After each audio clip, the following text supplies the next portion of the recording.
আমরা সবচেয়ে আনন্দের খিচুড়ি কিন্তু আমাদের কিন্তু নেত্রীর আজকে জন্মদিন, পাশাপাশি এই মাসে হয়েছে আমাদের একটা বিজয়। এই মাসে আমরা স্বাধীনতা অর্জন করেছি, সেটা হলো এই খুনি হাসিনার বিরুদ্ধে কোটা আন্দোলন করতে গিয়ে ছাত্র জনতার এই আন্দোলন মুখে শেখ হাসিনা এই দেশ থেকে পালিয়েছে, ক্ষমতাচ্যুত হয়েছে। কাজে এই দিনটা মনে রাখতে হবে। আপনারা অনেকে স্বাধীনতার সম্মান বা মুক্তিযুদ্ধ দেখেন নাই, কিন্তু এবারে প্রজন্ম সরাসরি মাঠে এটা অংশগ্রহণ করেছে। আমরা অনেকে দেখেছি, আমরা আমাদের সন্তানদেরকে ধরে রাখতে পারিনি, তারা মাঠে চলে গেছে। কাজে আমি মনে করি যেরকম একটা শরীর ছিল, ঠিক সেরকম একটা আন্দোলন আল্লাহ তৈরি করে দিয়েছে। গত 15 বছর আমি আন্দোলন করেছি, এবং আমি যদি অতীতের কথা বলি, আমাদের 14 নির্বাচন রাতে নিয়ে গেল 153 আসন, বিনাপুরে নিয়ে গেল, কোনো ইলেকশনে হয় নাই। আর রাতে কি দেখলাম, রাতে ভোট চুরি করে নিয়ে গেল। আর এবার 24 কি দেখলাম, ভোট কেন্দ্রে কেউ যায় নাই। দামি প্রার্থী দিয়ে নিজেরা সিলেকশন করলো, কে নৌকা পাবে, কে স্বতন্ত্র হবে। একটা দেশ কি ওভাবে চলতে পারে? একটা দেশের মানুষ কি এতই বোকা? আর এই অপকর্ম করে দেখা গেছে যে নৌকা পাইলে পাস, নৌকা পাইলে 7 ফুট মাপ। সেই নৌকার জন্য সবাই লাভালাভি করতে গিয়ে নিজেরাও খোনাখুনি করছে, আইন হাতে তুলে নিচ্ছে। আমরা কি করলাম? আমাদের নেত্রী দেশটি বেগম খালেদা জিয়া একটা কথা বলছিল যে এই আওয়ামী লীগকে পতনের সুযোগ দাও। সে তার অপকর্মে পথতে পথতে এমন ভাবে পড়বে যে তার গলিত চেহারা বেকার লোক খুঁজে পাওয়া যাবে না। আজকে দেখেন পিছনে দরজা দিয়ে পালিয়ে চলে গেছে। উনি তো নিজেই বলেছিলেন, আমি তো নিজেই বলেছিলাম যে এখানে শেখের বেটি পালায় না। পালাই কে পালাইলো? শেখ মুজিবের করলে তো পালায় নাই, বাপ কেনা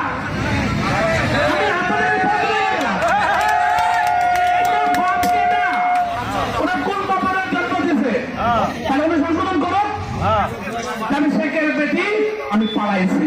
তাহলে আমরা মনে করবো যে ছোট্ট কথা উনি বলছে, তাহলে মনে করবো আমাদেরকে ডিএনএ টেস্ট করতে হবে, ওনার বাপ কেনা। ওই 17 কোটি মানুষকে ডিএনএ টেস্ট করে বের করতে হবে ওনার বাপ কেনা।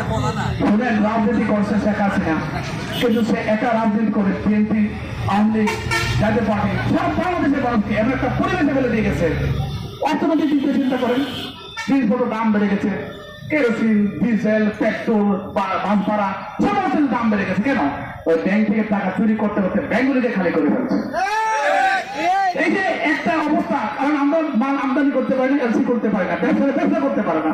আপনারা দেখছেন গ্যাসের দাম ডবল করছে ইন্ডাস্ট্রিয়াল সেক্টরে। 15 টাকা দিয়ে গেছে 30 টাকায়, গ্যাস দিতে পারে না। সব শিল্প কারখানা বন্ধ হয়ে যাচ্ছে, গার্মেন্ট বন্ধ হয়ে গেছে। তো উনি যে বলছিলেন ঘরে ঘরে চাকরি দিবেন, এখন তো ঘরে ঘরে বেকার তৈরি করছেন। ওই সেক্রেটারি যে পালা গেছে, যে যা বলে সেটা করে না, যেটা করে সেটা সে বলে না। প্রত্যেকটা জায়গায় এই কাজগুলো করে করে আজকে আওয়ামী লীগের নেতা কর্মীদেরকে বিপদে ফেলে দিয়ে গেছে। আজকে যে অনেক যে আওয়ামী লীগের বড় বড় নেতা আমাকে বেরোনে বলছে, ভাই মুখ দেখানোর জায়গাটা উনি রাখলো না। উনি যাওয়ার আগে যদি একটা বক্তব্য দিয়েছিল, বলতো তোমরা ভালো থাকো, আমি বিশ্রামে যাচ্ছি, তাও হয়তো একটা নেগোসিয়েশন একটা পথ থাকতো। কিন্তু এমন একটা পর্যায়ে গেছে যে সময় আমাদের দেশের কোমলমতি শিশু বাচ্চা 400 থেকে 500 লোক রাস্তায় গুলি খেয়ে ফেলেছে। আর এই অত্যাধুনিক অস্ত্র তো এই পুলিশের হাতে দেওয়া যায় না, এটা কখনো বোঝো না। সেই জন্য আজকে গণহত্যার শুরু হয়েছে।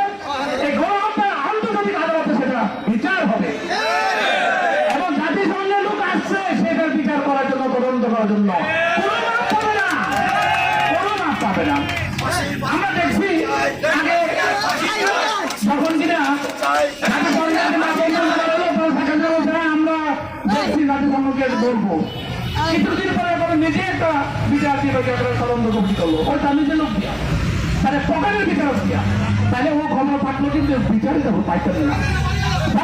বুঝতে পারছে যে বিচার এরা ওদের বিচার আমরা পাবো না, ক্ষমতাটা বিচার আমরা পাবো না। আজ আমি প্রত্যেককে অনুরোধ করবো যে আপনারা চিন্তা করে রাজনীতি করেন।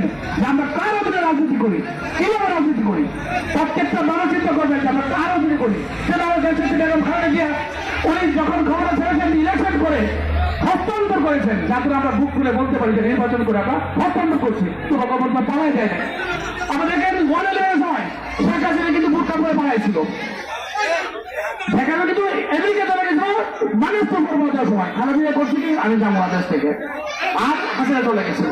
আবার সরকার গিয়ে হত্যা হয়, তখন কিন্তু উনি ভারতে চলে গেছেন বুক কাপড়ে, এবার উনি চলে গেলেন আবার পালাই গেলেন। তাহলে এই পলাতক নেত্রীর পিছনে কি আরো রাজনীতি করবেন? ভেবেচিন্তে কাজ করেন।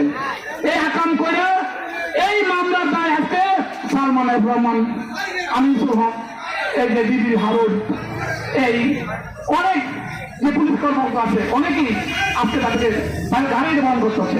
পুলিশ তো সরকারের কর্মকর্তা, সরকার নির্দেশে তারা এটা পালন করে, তার দায়িত্ব পালন করতে গিয়ে আজকে অনেক পুলিশ কিন্তু মামলার আসামি হচ্ছে। একটা জিনিস ভাবতে হবে, রাজা দুষে রাজ্য নষ্ট, পদে কষ্ট পায়, এটা শুরু করতে এখানে আসছে, এটা অনেক গুরুত্বপূর্ণ ব্যাপার। রাজা খারাপ হলে তো সমস্ত প্রজারা কষ্ট হবে। আজকে আওয়ামী লীগ লোকেরা ঘুমাইতে পারে না, আজকে তারা পড়ায় থাকছে। আমরা কিন্তু কেউ তাদের কিছু বলে নেই, তারা তাদের অপকর্মের জন্য তারা থাকতে পারছে না, তাদের চেয়ারম্যান অফিস করতে পারছে না, কারণ তারা জানে তারা কত খারাপ কাজ করছে। এগুলো হিসাব দিলে তাদের অস্তিত্ব খুঁজে পাওয়া যাবে না। কাজে আন্দোলন করবো, আমরা সর্বস্থান চাই, সবাইকে নিয়ে আমরা রাজনীতি করবো, কিন্তু আপনারা চিন্তা করবেন এই ফ্যাসিস্ট খুনি হাসিনার পিছনে রেখে আর রাজনীতি করবেন কি করবেন না, আপনাকে ভাবতে হবে আপনাকে। কারণ আপনার যদি এই ফ্যাসিস্ট হাসিনার পিছনে রাজনীতি করেন, এই খুনি হাসিনার পিছনে রাজনীতি করেন, তাহলে খুনের দায় কিন্তু আপনাদের গাড়ি আসবে। আমি বেশি কিছু বলবো না, আমার অনেক ভাইরা বলছে, আমরা দেখেছি কেউ এসআই জন্য সিলেকশন পাইছে, সরকারি কর্মকর্তা সিলেকশন পাইছে, সিলেকশন পাইছে, কিন্তু চাকরিতে নিয়োগ পাওয়ার জন্য পুলিশ ভেরিফিকেশনে জন্মসূত্রে আমলি হতে হবে, তারপরে অর্ডার সার্টিফিকেট, চেয়ারম্যান সার্টিফিকেট, এগুলি করে আমাদের লোকগুলোকে কিন্তু পথে বসাই দিচ্ছে। কেন ভাই? ওরা থাকলে আজকে কি হতো? এই লোকগুলি চাকরি করে কাছে কি হতো? তোমার হাতে ঘোরা পুলিশ, তোমার হাতে ঘোরা র্যাব, তোমার হাতে ঘোরা সেনাবাহিনী, তাদেরকে বাঁচতে আজকে পারে নাই। এখান থেকে আমাদের শিখতে হবে যে রাজনীতি সবার জন্য, এদের চাকরি সবার জন্য, এখানে বৈষম্য থাকতে পারে না। সেই বৈষম্য যদি আমরা আন্দোলন করেছি গত বছর, সেই বৈষম্যের জন্য আন্দোলন করছে এই ছাত্র সমাজ। আন্দোলন শিক্ষার হওয়ার সাথে সাথে কিন্তু বিএনপি সমর্থন দিয়ে দিয়েছে। বিএনপি সমর্থন দেওয়ার সাথে সাথে বিএনপির 36,000 লোক অ্যারেস্ট হয়েছে। এই রায়পুর থেকে 10 জন অ্যারেস্ট হয়েছে, এই রায়পুর থেকে 40 জন গুলিবিদ্ধ হয়েছে, রায়পুর থেকে 3 জন খুন হয়েছে। আমরা সবাই বাড়ি বাড়ি যাচ্ছি, সবাইকে পরশু দিন আমরা তাদের বাড়ি গেছি, আমরা সবাইকে নিয়ে আবার তাদের অর্থনৈতিক সহযোগিতা করবো, তাদের চাকরি সহযোগিতা করবো, যারা মৃত্যুবরণ করছে তাদের বীরের মর্যাদা দেবো আমরা। আমরা এটা সিদ্ধান্ত নিয়েছি, দলও সিদ্ধান্ত নিয়েছে। 17 বছর কিন্তু আমরা আন্দোলন করে আসছি, এরপরে আমরা অর্জন করছি আমাদের আজকের এই স্বাধীনতা। যারা বলে স্বাধীনতা হয়েছে একবার, আমি স্বাধীনতা হয়েছে আমাদের 2 বার। এই দ্বিতীয়বার স্বাধীনতা কিন্তু আরো কঠিন, কারণ এই ফ্যাসিস্ট হাসিনা ইন্ডিয়া থেকে আগরতলা থেকে সে কিন্তু ষড়যন্ত্র করবে। মনে রাখবেন, বছরের পর বছর থেকে ষড়যন্ত্র করবে। কাজে আপনি আমি ভালো পারলে, আপনি আমি যদি সবার সাথে মিলেমিশে কাজ করি, অন্যদের কাজ করি, সব থাকি, তাহলে কোন শক্তি আমাদের সরাতে পারবে না। আজকে ধরে রাখতে গেলে আমাদের কি করতে হবে? হিন্দু, মুসলিম, বৌদ্ধ, খ্রিস্টান সবার সাথে মিলেমিশে কাজ করতে হবে। আমাদের কোন হিন্দু পরিবার যারা আছে, যদি কেউ কোথাও তিল পরিমাণ কোনো আঘাত পেয়ে থাকে আমার কাছে বলবেন, আমি সেটা বিচার করবো।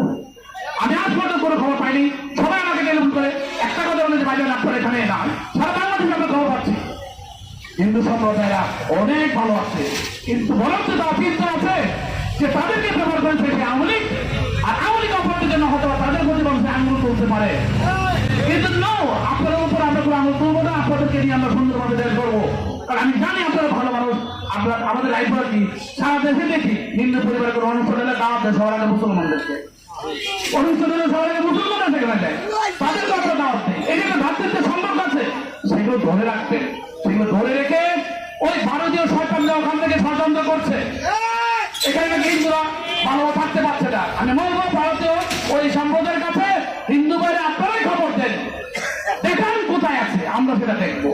আমি চিন্তা করতে হবে, সকল ষড়যন্ত্র থেকে আমাদের রাজনীতি করতে হবে।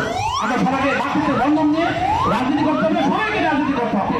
তো আমি এই ব্যক্তিগত বক্তব্য করবো না, আপনার এতটুকু বলবো আপনারা যেভাবে কষ্ট করে আছেন 17 বছর আরেকটু কষ্ট করেন আগামী দিনে বিএনপি সরকার গঠন করার আগ পর্যন্ত। কারণ এই পর্যন্ত আমাদের সুন্দর পরিচালনা করতে পারলে এটা একটা ট্রেনিং টাইম। তত্ত্বাবধায়ক আমাদের একটা ট্রেনিং চলছে এখন, কিন্তু ট্রেনিংটা ভালো হয়। কারণ আমাদের বিএনপি নেতা অনেকে দেখা গেছে কেউ বাড়ি ভেঙে গেছে, এই আমাদের একজনের বাড়ির বিএনপি নেতা বাড়ি ঘর তুলছে, আমার কাছে বলছে ওয়াইট কর, অপেক্ষা কর। আর কেউ একটা লাইন কেটে দেওয়া যায় না, বিচার বসলে বলে আরে ও তো বিএনপি করে, পুলিশে বলে ও তো বিএনপি করে, পুলিশ তো দিতে পারে না। পুলিশ কি শুরু হয়ে গেছিল চেষ্টা করবে, তাই না? কাজে আমি মনে করবো যে এই সবগুলো জিনিস আপনারা নোট করে রাখেন, একটার পর একটা আমরা আইনগত ভাবে আমরা এগুলো উদ্ধার করে আপনাদের হাতে আমরা পৌঁছা দেবো। কোনো হিন্দু পরিবার কোনো জায়গায় ক্ষতিগ্রস্ত হয়ে থাকলে আমাদের বলে আমরা তাদের হাতে তাদের সম্পদ উঠায় দেবো। আমরা নিশ্চিত করে বলতে পারি ইনশাল্লাহ যে আমাদের দল বাংলাদেশ জাতীয়তাবাদী দল আপনাদের সবার কল্যাণের জন্য কাজ করে, এদেশের মানুষের জন্য কাজ করে, আমাদের এলাকার হিন্দু সম্প্রদায় শান্তিতে বসবাস করছে, সারা বাংলাদেশে করছে। তাতে ভারতীয় কোনো কুসংস্কার বাদে কোনো চেষ্টা করতে পারে না, এই বাংলার বাড়িতে কোনো রকমের কিছু সৃষ্টি করতে পারবে না। আপনারা সজাগ থাকবেন, আপনারা সজাগ থাকলেই সবকিছু সম্ভব। এবং দেখবেন সুন্দরভাবে যখন তত্ত্বাবধায়ক সরকার সবাইকে ট্রেনিং দিয়ে প্রত্যেকটা সেক্টরে সুন্দর করে সাজায় সাজায় একটা সুন্দর একটা পরিবার তৈরি করবে, তখন যে সরকার হবে সে কখনো 2 নম্বরে করতে পারবে না, সে কখনো খারাপ কাজ করতে পারবে। তাকে বুঝতে হবে যে পর্যায়ে যাচাই দিয়ে দেওয়া হয়েছে সেখান থেকে দায়িত্ব আরো ভালো করতে হবে।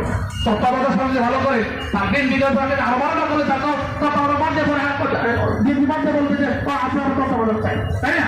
তাহলে বলো আবার আমি চাই, আমি আমরা যদি খারাপ করে থাকতে তাহলে আটটা সরকারকে চাইবো, কিন্তু আমরা সেটা হতে দেবো না।